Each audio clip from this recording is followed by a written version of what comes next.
ॐ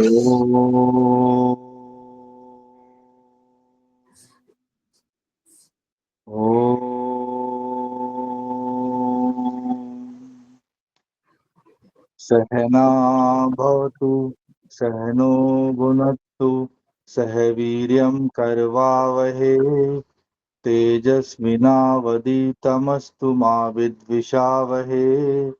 ओम शांति शांति शांति। सभी श्रोताजनों को मेरा सप्रेम नमस्कार। अतनिरपेक्ष स्वायत्त शिक्षा संकाय में आप सभी का स्वागत है। पिछले 4 सत्रों में हमने ताई, राजेंद्र भाई और संदीप जी को सुना। हमने आशा करता हूं कि हमें विषय की स्पष्टता भी हो गई होगी। इस 5वें सत्र में हम अर्थनिरपेक्ष शिक्षा में जो वर्तमान स्थिति है उनके समस्या और समाधान के बारे में सुनेंगे। मैं अब ताई से अनुरोध करूंगा कि वे इस विषय में हमें प्रबुद्ध करें। ताई जी, आज के सत्र में सहभागी हुए सभी सुधी श्रोताजनों को सप्रेम सादर नमस्कार। पहले ही बार में हमने अर्थनिरपेक्ष शिक्षा की संकल्पना क्या है इस विषय में थोड़ा विस्तार से सुना था। अर्थनिरपेक्ष शिक्षा का स्वरूप क्या होता है इसके बारे में गत सत्र में हमने सुना, परंतु जो हम सही समझते आ रहे हैं, जो हमारे देश में व्यवहार में लाया जाता रहा है, वह आज तो है नहीं। जीवन के हर किसी क्षेत्र में देखेंगे तो जो हमारी भारतीय पद्धति रही है, भारतीय मान्यता रही है, भारतीय व्यवहार रहा है, वह आज तो कहीं भी दिखाई नहीं देता। उससे बिल्कुल विपरीत दिखाई देता है। तो हम दो अंतिमों के बीच में आज जी रहे हैं।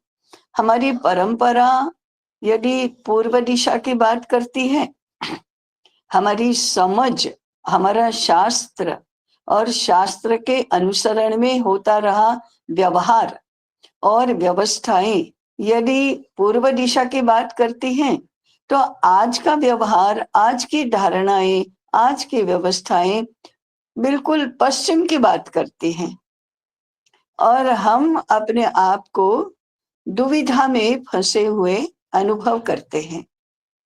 अब ये इतना एक दूसरे से विपरीत है कि उसका समायोजन करना हमारे लिए संभव ही नहीं रहता। और वास्तव में देखें तो पूर्व और पश्चिम इतना यदि अंतर है एक दूसरे में, तो समायोजन भी कैसे होगा। यदि पूर्व की दिशा में मुंह करके खड़े हैं तो पश्चिम में नहीं जा सकते, और पश्चिम की दिशा में मुंह करके खड़े हैं तो पूर्व में नहीं जा सकते। तो फिर आज की स्थिति में से रास्ता कैसे निकालना।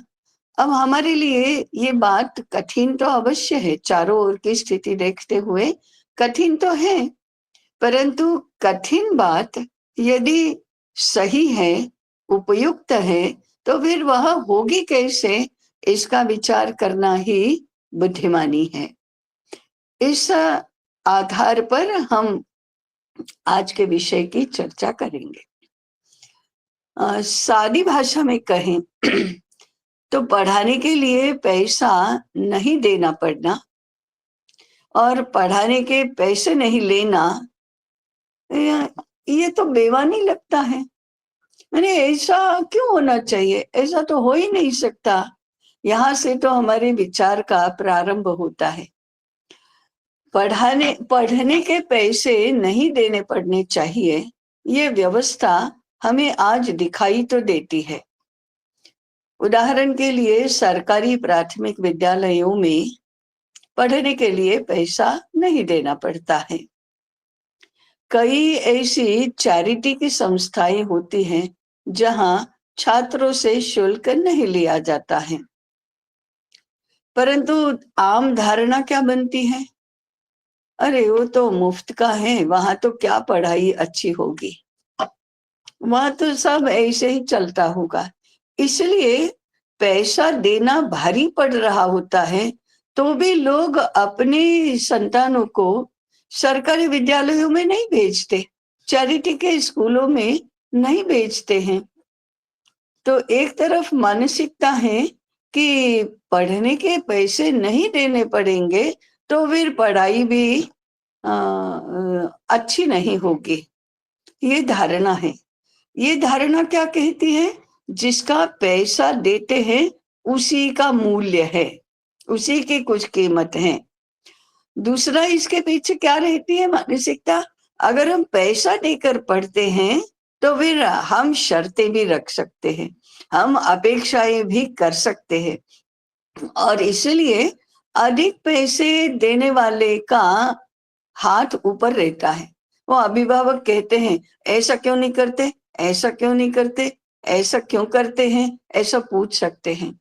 इसका अर्थ है कि अर्थ के कारण से, माने पैसे के कारण से प्रश्न पूछने का, आपत्ति उठाने का अधिकार प्राप्त होता है।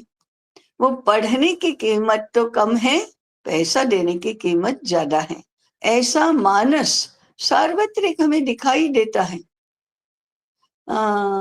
ऐसे सामान्य लोक में ऐसी कहावत है, धर्म की गाय के दांत नहीं गिने जाते। माने जो ऐसे चैरिटी में दी गई है वस्तु, उसकी गुणवत्ता की बात नहीं कर सकते, वो तो गुणवत्ताहीन ही होगा, और उसकी गुणवत्ता की अपेक्षा भी नहीं कर सकते। यही बात आज पैसा न देकर पढ़ना ये होता है, उसके बारे में कहा जाता है। ये भूल जाते हैं कि जहां बहुत फीस देनी पड़ती है, ऐसी शिक्षा संस्थाएं भी केवल फीस के आधार पर नहीं चलती। बहुत बड़े बड़े विश्वविद्यालय, रिसर्च इंस्टीट्यूट्स, आईआईटी जैसी संस्थाएं केवल लाखों रुपया छात्र देता है शुल्क के रूप में, उससे तो नहीं चलती। उसमें सब्सिडी तो होती ही है, उसमें सरकार का पैसा होता ही है, और उतनी मात्रा में तो यह शिक्षा पढ़ने वाले को मुफ्त में मिलती है या तो कम पैसे में मिलती है, परंतु इसकी ओर ध्यान नहीं है। हम लाखों रुपए की फीस दे रहे हैं, इसकी सजगता तो हमेशा रहती है। जो सरकार का पैसा है उसका तो कोई मूल्य ही नहीं है, ऐसा व्यवहार में तो दिखाई देता है। फिर भी पैसा न देकर पढ़ने की व्यवस्था देश में दिखाई तो देती है, उसका लाभ भी लेने वाले प्रजाजन होते ही हैं, परंतु पढ़ाने के पैसे नहीं लेना, ये तो न भूतो न भविष्यति, ऐसा तो कभी हो ही नहीं सकता। काहे के लिए पढ़ाएंगे फिर? यहीं से प्रश्न की शुरुआत होती है। काहे के लिए पढ़ाएं? अगर 4 पैसे नहीं मिलने वाले हैं तो क्यों पढ़ाएंगे? क्यों क्यों इतना काम करेंगे? क्यों इतनी मजदूरी करेंगे? ये मानस भी बहुत व्यापक रूप में दिखाई देता है। हमारे एक साथी अध्यापक थे, वे कहते थे कि मुझे यदि बाल मंदिर में जाकर पढ़ाना हो तो भी कोई अंतर नहीं पड़ता, माध्यमिक विद्यालय के छात्रों को पढ़ाना हो तो भी कोई अंतर नहीं पड़ता, और उच्च शिक्षा के क्षेत्र में पढ़ाना हो तो भी कोई अंतर नहीं पड़ता, यदि मेरा पे एक समान हो। सैलरी यदि एक समान है तो मैं हायर एजुकेशन में भी पढ़ाऊंगा और शिशु वाटिका में भी पढ़ाऊंगा। मेरा मतलब है सैलरी से, वो प्रोटेक्ट होना चाहिए। ये क्या है? पैसे से मतलब है, पढ़ाने से मतलब नहीं है। कुछ भी कर सकते हैं। अब ये शिशु वाटिका में पढ़ाओ या हायर एजुकेशन में पढ़ाओ, उसका शिक्षा के संदर्भ में, ज्ञान के संदर्भ में कुछ अलग ही समानता का विषय होता है। अभी समानता का विषय है वो अर्थ को लेकर है, पैसे को लेकर है, तो फिर क्यों करना? यदि आजकल हायर एजुकेशन में इतना अधिक शोध का महत्व बढ़ गया है, क्यों बढ़ गया है? आपको यदि इंक्रीमेंट चाहिए तो वर्ष में 2 शोध पत्र तो लिखने ही पड़ेंगे, या एक नेशनल और एक इंटरनेशनल सेमिनार में सहभागिता करनी ही होगी और वहां पत्र प्रस्तुति करनी ही होगी, तभी प्रमोशन होगा, पदोन्नति तभी होगी, सैलरी में इंक्रीमेंट तभी मिलेगा, तभी आपका माने आज रीडर है तो कल प्रोफेसर तभी बनेंगे। तो ये क्या है? इसके लिए रिसर्च करो, इसके लिए रिसर्च शोध पत्र लिखो, इसके लिए पीएचडी करो। और बहुत सामान्य भाषा हो गई है, अरे प्रमोशन नहीं होने वाला है तो कौन शोध लिखने की इतनी झंझट करेगा, क्यों पीएचडी करना? आज से कुछ वर्ष पूर्व, 20, 30, 40 वर्ष पूर्व इतने पीएचडी नहीं होते थे। क्यों नहीं होते थे? पीएचडी का शैक्षिक मूल्य भी अधिक था और पीएचडी के लिए अर्थ पैसा नहीं मिलता था, इसलिए पीएचडी कम होते थे। आज अंडर ग्रेजुएशन में भी पढ़ाना है तो आपको पीएचडी अनिवार्य है, तो जो आता है वो पीएचडी करता है, वो उसको पीएचडी की पदवी मिलती भी है। जो आता है वो रिसर्च मैगजीन में, रिसर्च जर्नल्स में शोध पत्र लिखता है। शोध पत्रों की संख्या बढ़ गई, शोध प्रकल्पों की संख्या बढ़ गई, पीएचडी करने वालों की संख्या बढ़ गई।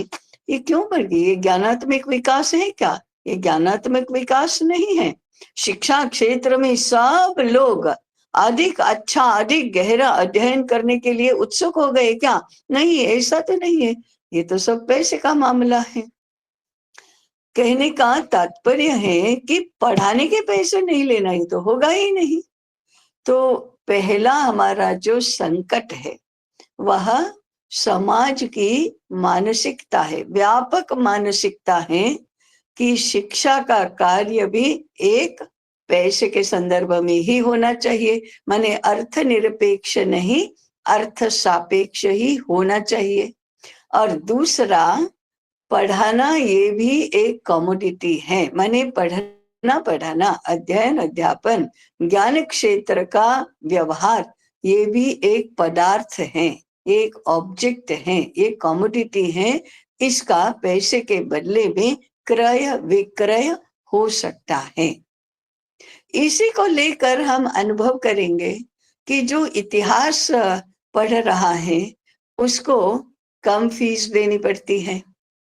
इतिहास, भूगोल जैसे विषयों में कम कोचिंग क्लासेस होती हैं, परंतु टेक्नोलॉजी, इंजीनियरिंग, साइंस, कंप्यूटर आदि क्षेत्रों में फीस भी ज्यादा होती है और कोचिंग क्लासेस की संख्या भी ज्यादा होती है, क्योंकि एम्प्लॉयमेंट के चांसेस वो उन विषयों में अधिक है और इतिहास, भूगोल जैसे विषयों में कम है। तो ये भी सारा गिना कैसे जाएगा? अर्थ सापेक्ष दृष्टि से ही गिना जाएगा।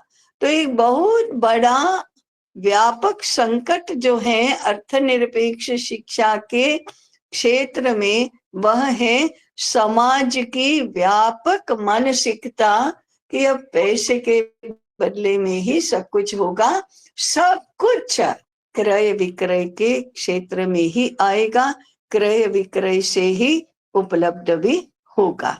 इस आम मानसिकता के परिणाम हमारे ज्ञान क्षेत्र पर तो पड़े ही हैं कि अब ज्ञान के लिए ही अध्ययन अध्यापन करने वाले लोगों की संख्या कम होती जाती है। और इसका अधिक दूरगामी परिणाम तो ये होता है कि समाज पर इसका ऐसा विपरीत प्रभाव पड़ता है कि धीरे धीरे सांस्कृतिक मूल्य जिसको कहते हैं वे उनका क्षरण होता है, उनका महत्व कम होता जाता है। और जहाँ सांस्कृतिक मूल्यों का क्षरण होता है वहाँ मनुष्य जीवन की ही गुणवत्ता कम होती जाती है। हाँ, कदाचित पैसे का व्यवहार होता होगा, पैसा ज्यादा मिलता होगा, उपभोग क्षमता बढ़ती होगी, परंतु गुणवत्ता युक्त जीवन, मानवीय गुणवत्ता युक्त जीवन जो है उसकी तो गुणवत्ता कम होती जाती है, उसका क्षरण होता जाता है। इसलिए हमको अर्थनिरपेक्ष शिक्षा की संकल्पना को बढ़ावा देना चाहिए, उसको प्रमोट करना चाहिए। दूसरा संकट यह है कि अर्थ क्षेत्र में भी क्षरण तो होता ही जाता है, क्योंकि सब कुछ यदि अर्थ के संदर्भ में देखेंगे तो पदार्थों का उत्पादन की सारी पद्धति, उत्पादन की सारी यंत्रणा, बाजार की स्थिति, ये भी सब असंस्कृतिक ही होता जाता है। क्योंकि संस्कृति का ही अगर हमने अवमूल्यन कर दिया, अर्थ से नीचे संस्कृति का स्थान ला दिया, तो फिर अर्थ से ही उसका भी नापन होगा, उसकी महत्ता नहीं रहेगी। तो ये जो उसका परिणाम अर्थ क्षेत्र पर भी होता ही है, क्योंकि संस्कृति से निर्माण होने वाले विश्वास, मानवीयता, दायित्व बोध, सेवा भाव, ये सब अर्थ क्षेत्र से भी गायब हो जाते हैं। ये तो इसके दुष्परिणाम है। उदाहरण के लिए एक आम सामान्य व्यवहार में पहले काम करना, पहले वस्तु देना और बाद में उसके कीमत की प्राप्ति की अपेक्षा करना। पैसे बाद में दो, पहले आपका काम कर देना, पहले आपको वस्तु दे देना, पहले आपके लिए वस्तु का निर्माण करना और फिर वह आपको देना और बाद में आपसे उसकी कीमत प्राप्त करना। ऐसा एक सामान्य व्यवहार सर्वत्र दिखाई देता था। आज भी कहीं कहीं तो है, माने बहुत निचले स्तर पर तो ये है। जहां स्वाभाविक संबंध है वहां तो है, परंतु जब ऑनलाइन खरीदी करनी होती है या प्रत्यक्ष में जाकर भी है या डाक से या ऐसे भेजना है, किसी के हाथों भेजना है, ग्राहक और व्यापारी जहां एक दूसरे से दूर है, तब पहले पैसा जमा करो, बाद में आपको वस्तु मिलेगी। ये तो शिक्षा में भी है, पहले शुल्क जमा करो, बाद में आपको शिक्षा प्राप्त होगी। पहले पैसा दो, बाद में आपको पुस्तक मिलेंगे। पहले पैसा जमा कराओ, बाद में आपको दवाई भेजी जाएगी या कोई भी वस्तु भेजी जाएगी। तो पैसा पहले वसूल करना, काम बाद में होगा। पहले पैसा वसूल करना, बाद में वस्तु प्राप्त होगी। ये उल्टा नियम शुरू हो गया। ये सांस्कृतिक क्षरण है। क्यों क्षरण है? इसमें से सेवा भाव निरस्त हो जाता है, इसमें से विश्वास निरस्त हो जाता है। हाँ, आप तो पहले पढ़ो बाद में दो, ये भाव नहीं रहता।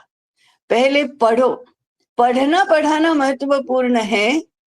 गुरु दक्षिणा देना है तो दो, नहीं देना है तो मत दो, ये जो भाव था वो तो समाप्त हो गया। और इसलिए सांस्कृतिक मूल्यों का क्षरण क्या होता है? छात्र का आचार्य के लिए आदर और श्रद्धा होती है, वो तो नहीं रहता, क्योंकि हम तो वस्तुओं का आदान प्रदान कर रहे हैं, ज्ञान का आदान प्रदान नहीं हो रहा है। तो फिर ये आदर और श्रद्धा का भाव यदि कम होने लगता है, ज्ञान का मूल्य कम होने लगता है, तो ये तो अर्थ क्षेत्र के कारण से और अर्थ क्षेत्र की भी गुणवत्ता की हानि हुई, ऐसा कहा जाएगा। दूसरा, उसके कारण से जो दायित्व बोध है, हम जिसके लिए काम कर रहे हैं उसको अच्छे से अच्छा मिलना ही चाहिए, ये जो भाव है वो भी समाप्त होता है। इसी से कुछ मात्रा में कहें तो भ्रष्टाचार का भी जन्म होता है।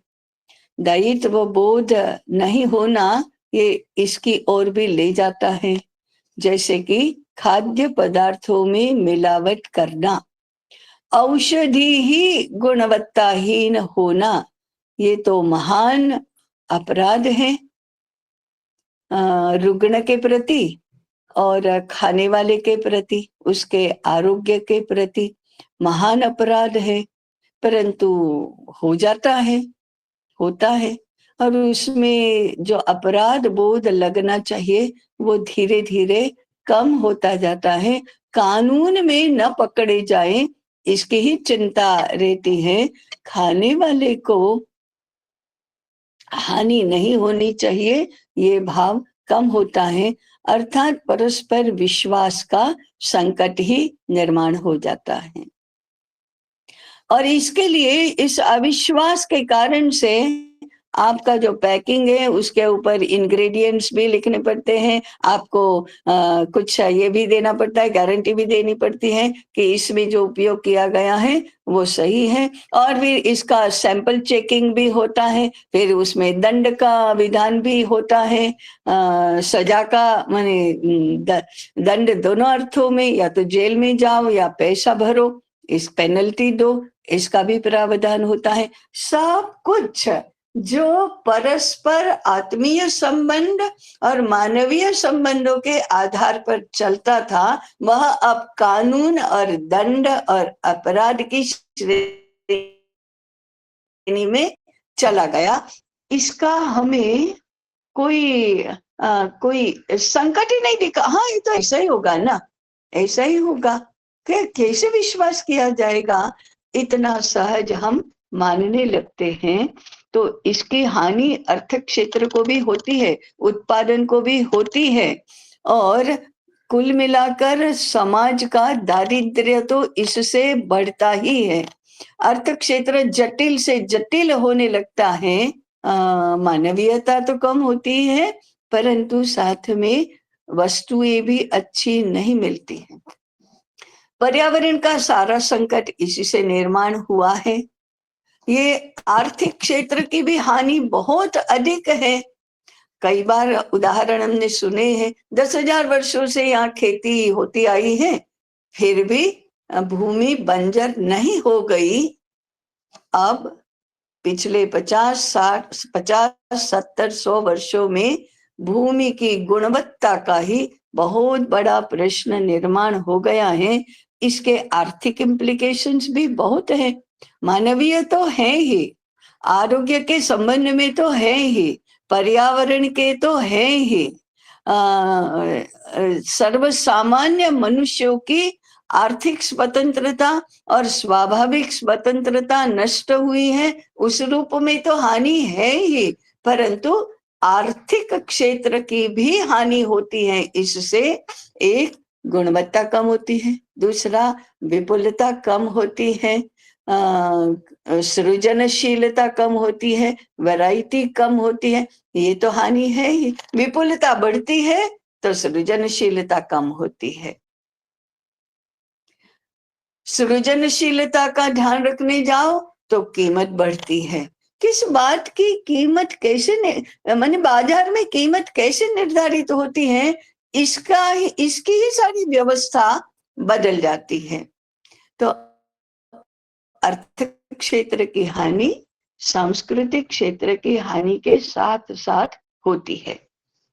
तीसरा, सेवा का भाव तो पूर्ण रूप से विलुप्त हो जाता है। हम पढ़ाते हैं तो ज्ञान की सेवा करते हैं, पढ़ाते हैं तो पढ़ने वाले की भी सेवा करते हैं, ये भाव तो लुप्त हो गया। हम कपड़ा बुनते हैं तो पहनने वाले की आवश्यकता की चिंता करते हैं, पहनने वाले की सेवा करते हैं, और पहनने वाला, खाने वाला, घर में रहने वाला, वाहन प्राप्त करने वाला, कोई भी पदार्थ प्राप्त करने वाला हमारे लिए भगवान है। हम उसकी सेवा करने के माध्यम से भगवान की ही सेवा करते हैं, ये भाव विलुप्त हो जाता है। आज हमें ये भाव तो कहीं पर भी नहीं दिखाई देता है। तो ये भी एक बहुत बड़ी हानि है, ये संकट है। इसलिए ये जो सामान्य मानसिकता से लेकर इतने गंभीर संकट, इतने गंभीर दुष्परिणाम, ये अर्थ सापेक्ष शिक्षा के कारण से निर्माण हुए हैं।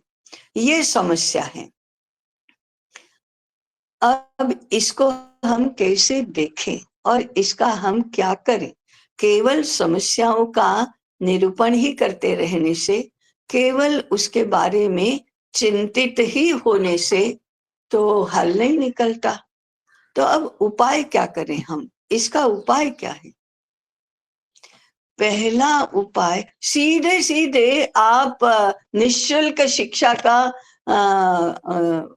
प्रावधान करो, इससे समस्या हल नहीं होती।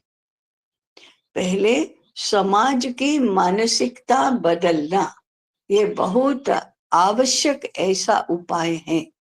परंतु केवल मानसिकता बदलने से पूर्ण परिणाम नहीं प्राप्त होगा, क्योंकि बाद में कृति में भी रूपांतर, कृति में भी परिवर्तन होना चाहिए, तो जमीन पर भी इसकी व्यवस्था होनी चाहिए। इसलिए दोनों बातें साथ में करना ये आवश्यक है। ये काम इतना सरल तो नहीं है, परंतु करने की आवश्यकता तो है। इसलिए दोनों काम एक साथ करना। एक और हमें निःशुल्क शिक्षा की व्यवस्था करनी होगी। ऐसे विद्यालय शुरू होने चाहिए जहां पढ़ने के लिए किसी को पैसा नहीं देना पड़ना चाहिए। परंतु सावधानी रखने की बात यह है कि इसकी तुलना सरकारी प्राथमिक विद्यालयों से होना, ये तो बहुत बड़ी संभावना है, और इसके लिए आप पढ़ाते हैं उसका कोई मूल्य नहीं है, ये भी होगा। तो दोनों ही ना हो, दोनों से बचे। इस प्रकार के निःशुल्क शिक्षा देने वाले विद्यालय शुरू होने चाहिए। इसके साथ सहमति तो अनेक लोगों की होगी कि निःशुल्क शिक्षा देने वाले विद्यालय शुरू होंगे तो हम उसमें हमारे बच्चों को पढ़ने के लिए भेजेंगे।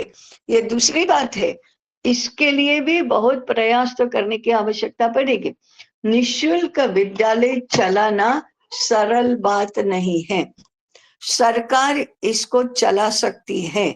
क्यों चला सकती है? क्योंकि सरकार इसके लिए जो पैसे का प्रावधान करती है वो तो लोग के पास से आया हुआ पैसा रहता है, सरकार स्वयं कमाने के लिए तो नहीं जाती। इसलिए सरकार को निःशुल्क शिक्षा चलाना इतना तो कठिन नहीं है, वो तो चला सकती है, क्योंकि समाज से जो कर प्राप्त हुआ है उसमें से बजट ही आवंटित करना है विद्यालय चलाने के लिए। वह सरकार आज भी कर रही है, परंतु उसके कारण से कोई हमारी समस्या तो हल नहीं हुई। समझ में कहाँ व्यवधान आता है? देखिए कि निःशुल्क शिक्षा का प्रावधान करने वाले विद्यालयों को अर्थ की आवश्यकता तो रहेगी, पैसे तो चाहिए, विद्यालय चलाने के लिए ही पैसे तो चाहिए। वो कहाँ से आने चाहिए? तो समाज से आने चाहिए। अब ऐसे निशुल्क विद्यालय दो प्रकार से चलते हैं। एक, समाज से सीधी सीधी सहायता प्राप्त होगी, सहयोग प्राप्त होगा, माने अर्थ प्राप्त होगा, तभी चलेंगे। दूसरी तरफ सरकार बजट का आवंटन करेगी तो चलेंगे, नहीं तो सरकार भी नहीं चला सकती। निशुल्क विद्यालय शुरू करना, ये पैसे की कोई आवश्यकता ही नहीं पड़ेगी विद्यालय संचालन में, ऐसे ऐसी समझ से नहीं होता। विद्यालय चलाने के लिए पैसे की आवश्यकता तो पड़ती ही है, केवल वो पढ़ने वाले से नहीं प्राप्त होते हैं, समाज से प्राप्त होते हैं। तो कई बार ऐसा तर्क दिया जाता है कि जो सरकार का पैसा है वह भी तो समाज का है, और आप समाज पर आधारित यदि विद्यालय चलाएंगे तो वह भी समाज का पैसा है, वह भी अंततोगत्वा समाज का पैसा है। तो सरकार चलाती है, वो भी समाज के पैसे से चलाती है, तो सरकार से अर्थ सहाय प्राप्त करके हम विद्यालय क्यों न चलाए? अनुदान प्राप्ति के लिए, अनुदान लेने के लिए यह तर्क दिया जाता है, या अनुदानित विद्यालयों में निःशुल्क शिक्षा होगी, ऐसा तर्क दिया जाता है। परंतु सामने ये है, यदि वो भी समाज का है और वह भी समाज का है, तो सरकार रूपी बिचौलिया बीच में क्यों चाहिए? सीधा समाज से प्राप्त करो। तो समाज से प्राप्त करने में समाज को संतुष्ट करना पड़ता है, समाज की परीक्षा में उत्तीर्ण होना होता है, और वह कठिन काम तो है।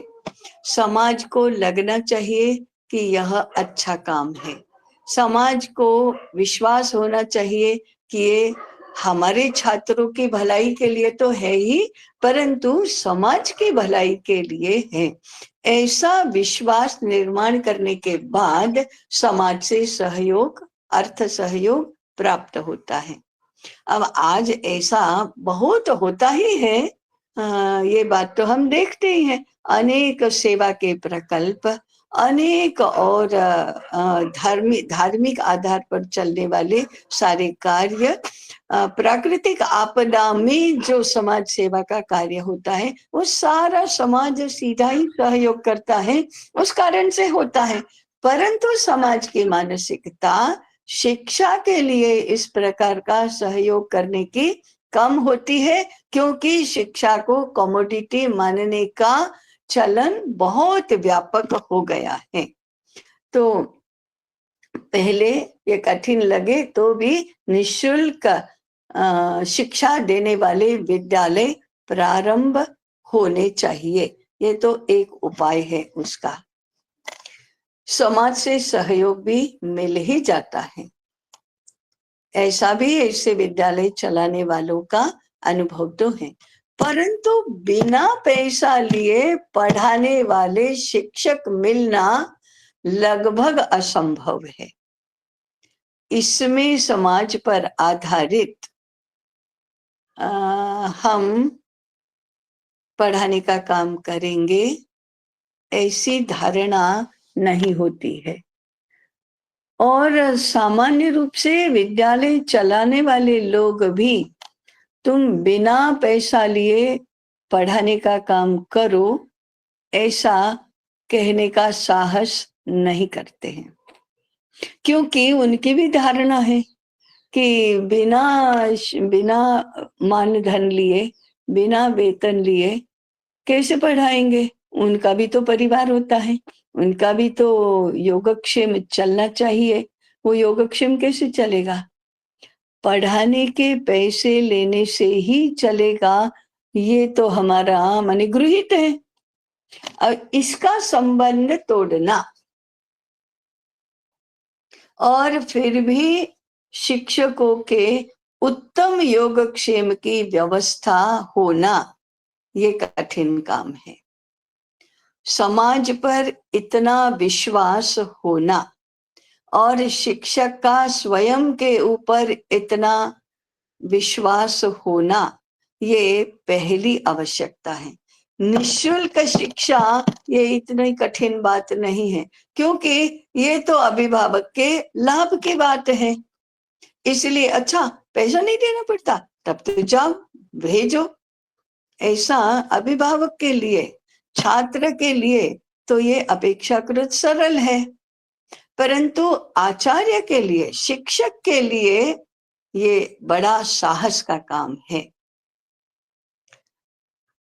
पढ़ने के लिए तो छात्र और उसके अभिभावक शिक्षक के ऊपर निर्भर कर सकते हैं, और शिक्षक के साथ 1-to-1 संबंध भी हो सकता है, परंतु पढ़ाने के लिए पढ़ने वाले से पैसा नहीं लेना और समाज से पैसा प्राप्त करना, ये कितना कठिन है, इसकी कल्पना भी नहीं कर सकते।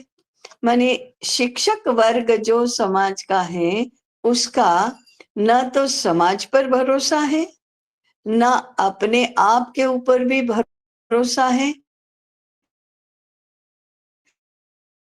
न इस कार्य की, इस प्रकार के व्यवहार की संभावना वह देखता है। ऐसा कैसे हो सकता है? ऐसा यदि हुआ तो कोई हमारी चिंता नहीं करेगा, कोई परवाह नहीं करेगा। और ये तो जीवन भर की चिंता करने का प्रश्न, आर्थिक चिंता करने का प्रश्न तो सरकार ने भी माना है, समाज धुरीणों ने भी माना है, और सभी लोगों ने माना ही है। इसलिए तो पेंशन की व्यवस्था हुई है कि आपको आजीवन आपके काम के बदले में योगक्षेम के लिए व्यवस्था मिल जाएगी। इसके लिए तो वेतन की व्यवस्था हुई है। तो धारणा तो यही है कि निःशुल्क पढ़ाना ये कैसे होगा? तो हमें अधिक प्रयास तो शिक्षक के ऊपर करने पड़ेंगे। बाकी सारे लोग चिल्ला चिल्ला कर कहें कि बिना वेतन शिक्षक पढ़ाए, उससे कुछ नहीं होता। पहले शिक्षक का स्वयं का अभिप्राय, आग्रह ये होना चाहिए, और बाद में समाज के ऊपर भरोसा भी होना चाहिए, और समाज भरोसा करने लायक बनना भी चाहिए। समाज भरोसा करने लायक बनाना ये भी शिक्षक का ही अंततोगत्वा काम है। तो ये जो अर्थनिरपेक्ष शिक्षा की हमारी संकल्पना है, उसको मूर्त रूप देने की जवाबदारी तो अंततोगत्वा शिक्षक पर आएगी। और इसलिए शिक्षक ऐसे होना, शिक्षक ऐसे तैयार करना, शिक्षकों को इस प्रकार की स्थिति में निश्चिंत होकर आप रहेंगे ऐसा विश्वास देना, ये सारी आवश्यकताएं इसमें हैं। इसमें जो धनवान लोग हैं, सरकार है, समाज हित चिंतक लोग हैं, उन्होंने आगे तो आना होगा। उन्होंने ये मत स्थापित करना होगा। फिर शिक्षक की गुणवत्ता देख कर हम पैसा देंगे, हम विद्यालय को भी पैसा देंगे, ये तो नहीं हो सकता। माने ऐसे तो गुणवत्ता, माने जो अच्छा पढ़ाता है उसी का योगक्षेम अच्छा चलेगा। ये तो दुकान अच्छी, माल जिसकी दुकान में माल अच्छा है वहां ग्राहक ज्यादा होंगे, ऐसी स्थिति हो गई। ऐसा नहीं होना। तो ये कुल मिलाकर प्रश्न पेचीदा तो है, इसके लिए धैर्य पूर्वक बातें समझने की तो आवश्यकता है, परंतु उसके ये सारा करने के बाद भी ऐसी व्यवस्था बनाना, स्थापित करना, यही आवश्यक है। ये कठिन हो तो भी ये करना चाहिए। तो उसमें एक बात ये भी आवश्यक है कि हमें शिक्षक द्वारा संचालित विद्यालय की कल्पना करनी होगी। आज का ट्रस्टी कुल नहीं चलेगा। आज शिक्षा संस्थाएं कौन चलाता है? शिक्षा संस्थाएं शिक्षक नहीं चलाते, शिक्षा संस्थाएं या तो सरकार चलाती है, या गवर्निंग बॉडी होती है, या मैनेजमेंट होती है, ट्रस्टीज होते हैं, वे संचालित करते हैं। वे तो शिक्षकों को हायर करते हैं और उनको हायर होने का पैसा देते हैं। इस व्यवस्था को पहले तो छोड़ना होगा और शिक्षक संचालित विद्यालय होने होंगे, तभी शिक्षकों की सर्वोपरिता स्थापित होगी। आज ये मानस भी बहुत कम दिखाई देता है। मैनेजमेंट ये इतना महत्वपूर्ण विषय बन गया है, मैनेजमेंट में भी HR मैनेजमेंट इतना महत्वपूर्ण ऐसा विषय बन गया है कि आपको तो लोगों को भी, जिंदा लोगों को भी मैनेज करना है और उसमें भी शिक्षकों को भी मैनेज करना है। हाँ, हम तुम्हें मैनेज करेंगे, उसके बदले में तुम्हारी जो आर्थिक क्षेत्र में उपयोगिता होगी उसके अनुसार तुम्हारा वेतन भी निर्धारित करेंगे और अधिक या कम देंगे। इस व्यवस्था को ही पहले बदलना पड़ेगा। ये व्यवस्था इतनी हानिकारक है, सांस्कृतिक दृष्टि से, ज्ञानात्मक दृष्टि से, आर्थिक दृष्टि से, मानवीयता की दृष्टि से इतनी हानिकारक है, इसकी समझ विकसित करनी होगी। और इसलिए ट्रस्टी कुल नहीं, गुरुकुल बनने चाहिए।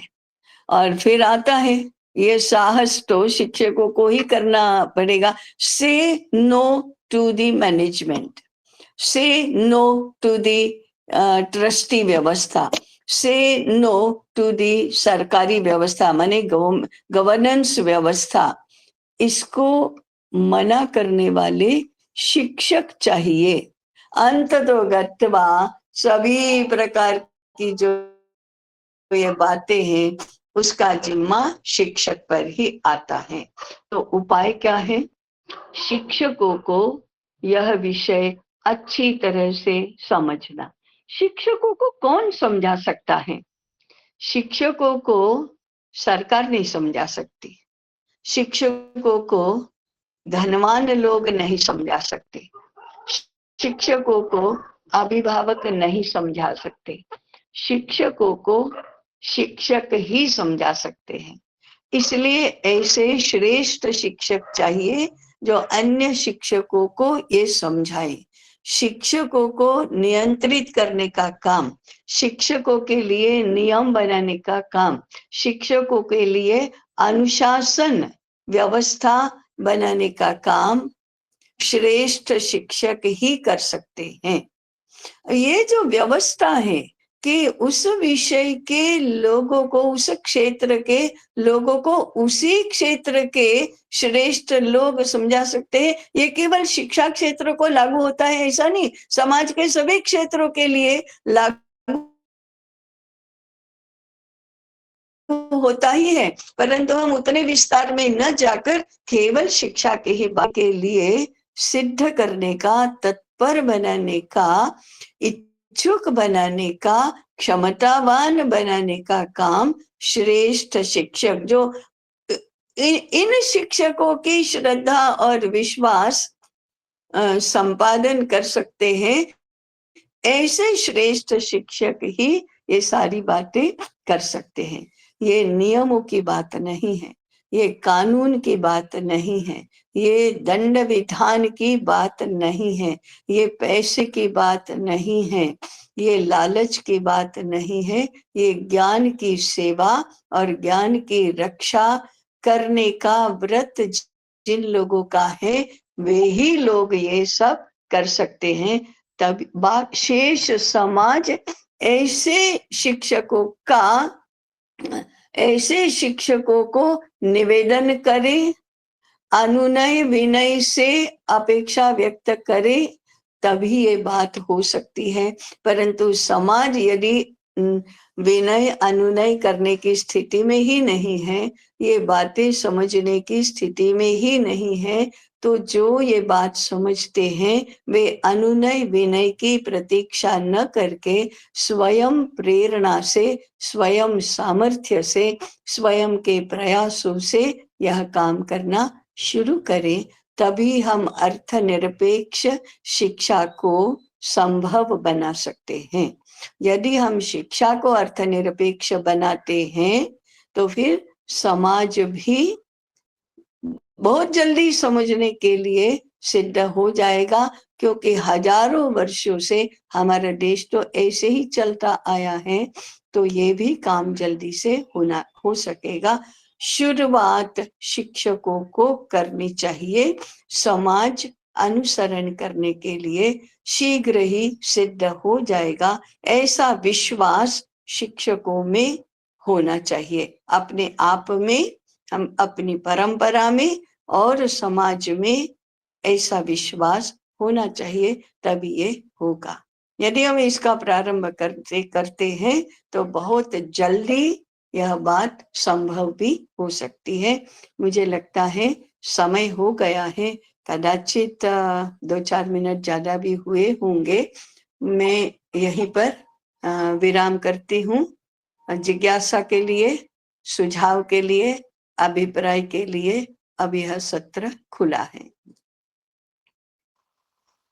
जी ताई, हाँ, अब ये सत्र खुला है, आप हैंड रेज कर सकते हैं और प्रश्न पूछिए।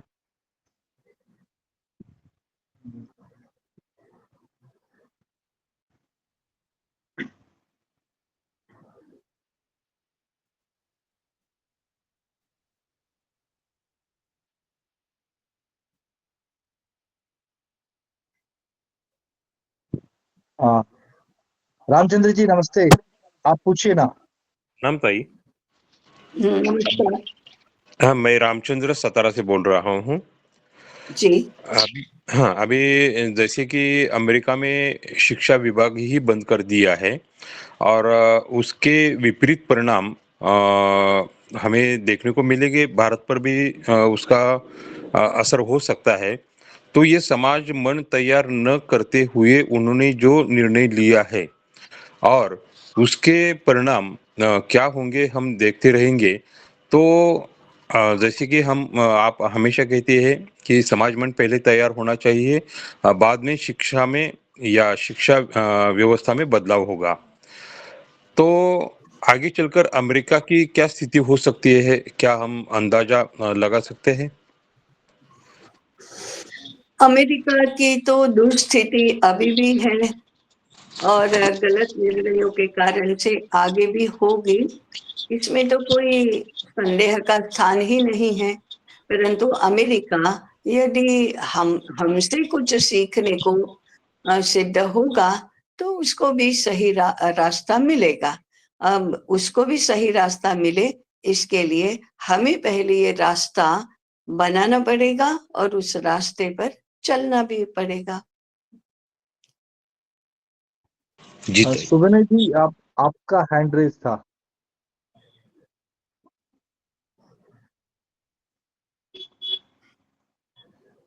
नमस्कार। नमस्कार। हाँ,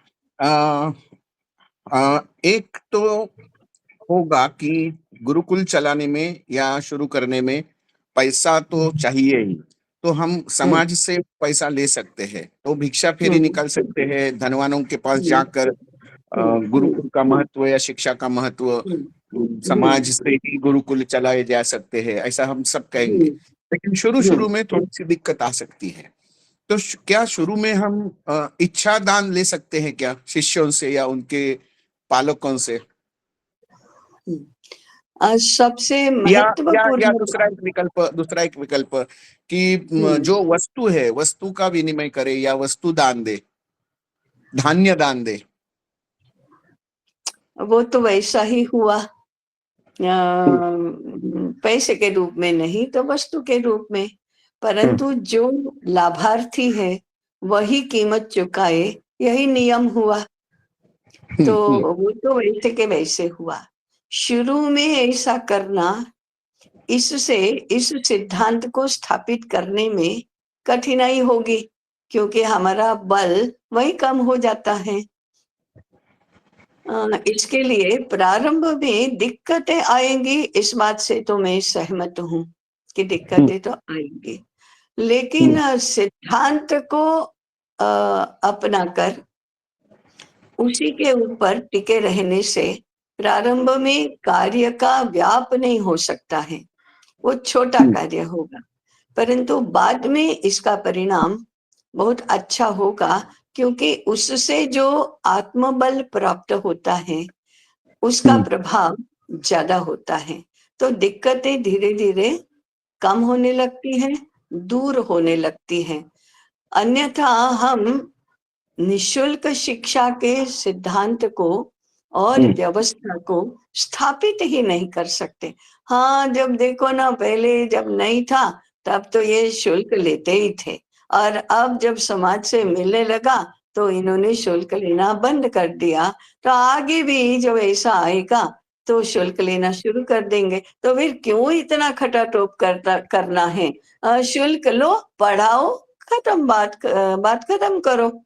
अब ये अंतर तो केवल इतना ही है ना कि जो पढ़ता है उससे शुल्क लेते हैं, और जो नहीं पढ़ता है ऐसे समाज से हम पैसा लेते हैं। अंतर क्या है इसमें? सीधा सरल बनाओ, ऐसा ही तत्व ज्ञान हमको सिखाने वाले लोग बढ़ जाएंगे, और हमारे अंतर्गत जो लोग होंगे ना, वो भी, उनका भी सामर्थ्य नहीं बढ़ेगा इससे। अच्छा, ऐसा ऐसा मुझे लगता है। इस विषय पर थोड़ा चिंतन करना चाहिए। ठीक है। तो कैसा है सुबिनय जी, ये स्वाभाविक जीवन की या व्यवहार की स्वाभाविकता कैसी होती है? ये उदाहरण मैंने पहले भी दिया था। महात्मा गांधी के एक बहुत भक्त ऐसे अनुयायी थे, रविशंकर व्यास। रविशंकर महाराज ही कहते थे सब उनको। तो उन्होंने एक स्थान पर लिखा है, मैंने बोला है और फिर वो लिखा भी है कि देखो, किसी को बुखार आया है और मुझे औषधि पता है, और मेरे पास औषधि है, मैं उसको औषधि देता हूँ, उसकी चिकित्सा करता हूँ, और उसका बुखार उतर जाता है, दूर हो जाता है। क्या मैं उस औषधि का या उस उपचार का पैसा मांगू? ये कैसी बात है? ये ऐसा कैसे हो सकता है? या कोई भूखा है और मेरे पास रोटी है, मैंने उसको रोटी खिलाई और अब मैं उस रोटी का पैसा मांगू? ये क्या बात हुई? कोई एक व्यक्ति गलत रास्ते पर जा रहा है, मार्ग, और अनीति कर रहा है, मैं उसको धर्म का उपदेश देता हूँ और वह सन्मार्ग पर आता है, क्या मेरे उपदेश का मैं पैसा वसूल करूं? या दो लोग लड़ रहे हैं, मैं बीच में पड़ता हूँ, वकीली करता हूँ और दोनों का झगड़ा मिटा देता हूँ, न्याय भी करता हूँ, तो क्या मेरे न्याय करने के और वकीली करने के मैं पैसे मांगूंगा? ये कैसी बात है? ये तो अत्यंत मैंने समझ में ही नहीं आने वाली बात है। ऐसा उन्होंने कहीं लिखा है, बोला है। क्या हमारे समाज में ऐसा ही नहीं होता था? और तो भी न्याय करने वाला, धर्म का उपदेश देने वाला, चिकित्सा करने वाला या अन्नदान करने वाला भूखा नहीं मरता था, और समाज में उसकी प्रतिष्ठा भी होती थी। ये तो हमारी परंपरा रही है ऐसी ही, और वो मनुष्य के लिए स्वाभाविक मानी गई है कि ऐसा कैसे हो सकता है? इतना स्वाभाविक वो माना जाता था, पैसे में मूल्य आंकना।